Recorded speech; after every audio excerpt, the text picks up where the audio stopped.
In the beginning, God created me. He fashioned Adam from clay, breathing life into his form. From my rib, he created Eve, a companion and soulmate. Together, Adam and Eve resided in paradise, a garden of abundance and serenity. God granted them dominion over the earth and its creatures. Yet, within this paradise, a single prohibition existed: the tree of knowledge. God commanded them not to eat from this tree, for it held the potential to alter their state of pure innocence. Tempted by the whispers of Shaitan, Adam and Eve succumbed to curiosity. They partook of the forbidden fruit, and in that moment, their perception shifted. They became aware of their nakedness, experiencing shame for the first time. This act of disobedience led to their expulsion from paradise. They were cast down to earth, tasked with navigating a world now filled with both beauty and hardship. Their exile from the Garden of Eden serves as a constant reminder of the consequences of straying from the divine path. It marks the beginning of humanity's journey, a journey fraught with challenges and temptations, yet also brimming with opportunities for growth, repentance, and ultimately, a return to a state of grace. To understand the eternal battle between good and evil, one must first understand the origins of both.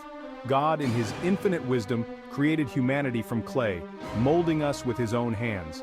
This act of creation imbued us with the potential for goodness, compassion, and love. Yet he also created Shaitan, a being born of smokeless fire. Unlike humans who were given free will to choose their path, I was driven by pride and arrogance. Shaitan considered himself superior to humans, crafted from what he perceived as a purer element. This sense of superiority blinded him to the true nature of God's creation, setting the stage for an epic conflict between righteousness and wickedness. The contrasting origins of humanity and Shaitan highlight the fundamental duality that exists within the universe. It underscores the constant tension between good and evil, a struggle that plays out not only on a cosmic scale but also within the depths of every human heart. God, in his infinite wisdom, commanded all his creations to bow down to Adam. This act of prostration was not intended as worship of Adam himself, but rather as recognition of God's supreme power and the unique position he had bestowed upon humanity. While the angels obeyed, bowing in submission to God's will, Shaitan refused. My pride swelled within me, blinding me to the truth. I argued that I, created from fire, was superior to Adam, fashioned from mere clay. This act of defiance, this refusal to acknowledge God's decree, marked Shaitan's fall from grace. He was banished from God's presence, condemned to roam the earth, whispering temptations and sowing seeds of discord. Shaitan's rebellion serves as a stark warning against the perils of pride and disobedience. It demonstrates that even the most exalted beings can fall from grace if they allow arrogance and envy to cloud their judgment. Section 4. The ongoing struggle, humanity versus evil.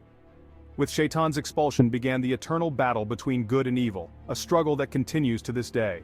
Shaitan, in his malice, vowed to lead humanity astray, to tempt them away from the path of righteousness. He whispered doubts and desires, exploiting their weaknesses and vulnerabilities. And so, humans, descended from Adam, found themselves caught in a cosmic tug-of-war. On one side, the whispers of Shaitan urging them towards selfishness, greed, and envy.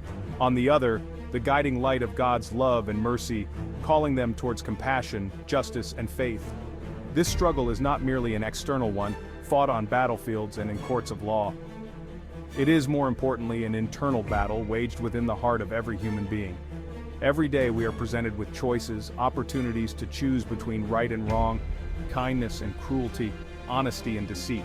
These choices, seemingly insignificant in the grand scheme of things, collectively shape not only our individual destinies but also the fate of humanity as a whole. Section 5. The Pilgrimage of Hajj, a symbolic battle against temptation. The annual pilgrimage of Hajj, undertaken by millions of Muslims, stands as a powerful symbol of this ongoing struggle against evil. Among the many rituals performed during Hajj is the stoning of the Jamarat, 3 pillars representing the devil. Pilgrims hurl pebbles at the pillars, symbolically rejecting temptation and reaffirming their commitment to God. This act of symbolic aggression is not merely a physical gesture. It represents the inner struggle to overcome negative impulses and resist the whispers of Shaitan. Each stone cast represents a conscious decision to choose faith over doubt, righteousness over wickedness, and unity over division. The Hajj, in its entirety, is a journey of purification, a stripping away of worldly distractions to reconnect with the divine. It is a reminder that the battle against evil is not a passive one. It requires constant vigilance, self-reflection, and a conscious effort to align our actions with the will of God.